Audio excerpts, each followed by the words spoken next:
must follow the technique. My sense is following the technique. There's my shape. Now, see where his feet are? He's already adjusted. So I've got to make sure now my hip is going to take through here. I can't go through there, he's stronger than I am. So there's my shape. Now, same with all of these cocky hold, sockman and rimming, whatever you call it. I can't just do this. Even if I do a bit of a dig, I must use this. Most Aikido techniques have a separation to them. So as we're going through, that's going that way. There's an opening up. And one more. So he does a chi hold, and it goes through. I'm dropping the centre in underneath. There's my shape. It's a nice gentle one. And obviously, if this was being a bit more practical, you'd have Temi in there and put the hook in. Do you guys ever do this? Yeah, so rather than trying to do this kind of thing, you keep your structure natural. So my foot's just going in behind here. And that way I'm not doing I'm not giving up any of mine to try and do the trick. It's just going into here. You can still roll exactly right. Okay, from Shiho.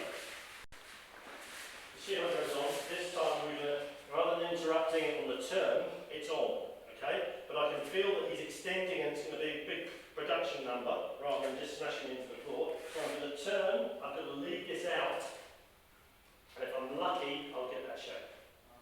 So, as that's going on, I'm going to turn. Sometimes as you go, you have to encourage him slightly by popping his floating ring, but you know.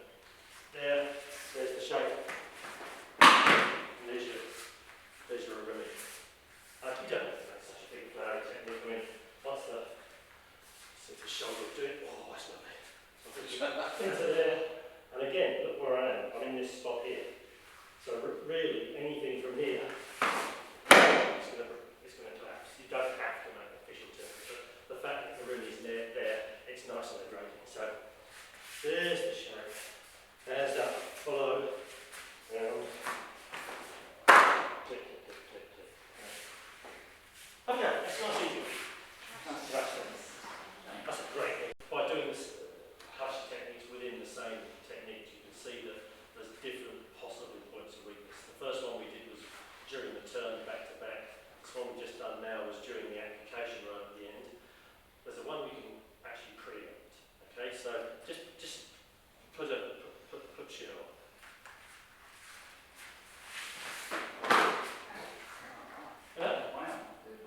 And it's that simple.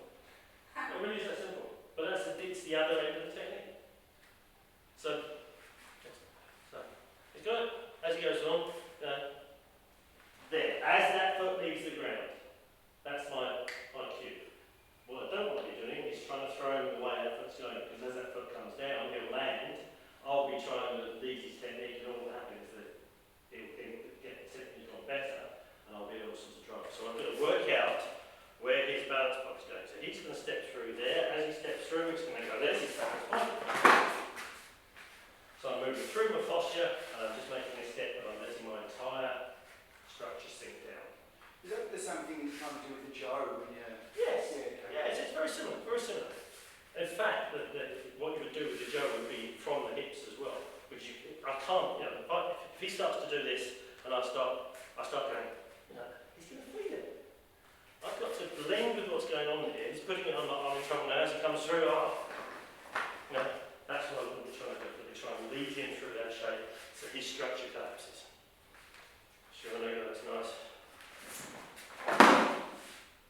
That's no harder than that. Have a go. So, technique number one thing is a second floor Yakuhami Mikio. Okay. So, we've got this now. When he's got that up there, that's braced in his collarbone, which means effectively right over his hip, he's got structure underneath it. That's strong. There is no point on earth me fighting that, even with old dead wrists kind of thing. Sooner or later this is going to go on. So, this is one of those things where the timing is everything. If he doesn't immediately have the pressure on this, I can feel there's a bit of a gap there.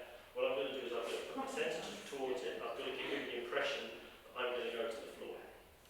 I can't give this away and immediately jump into the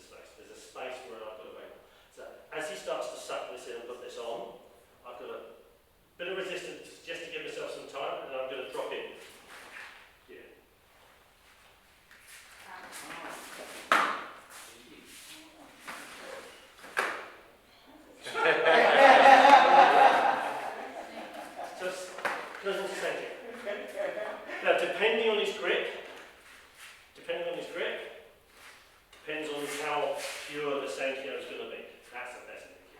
My little finger's right at the top. It's going to be tricky. So I've got to get my elbow in close to him to collapse it to his body.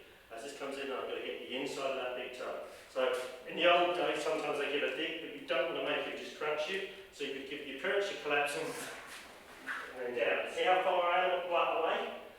You see people going in there? What's he going to do with that other hand?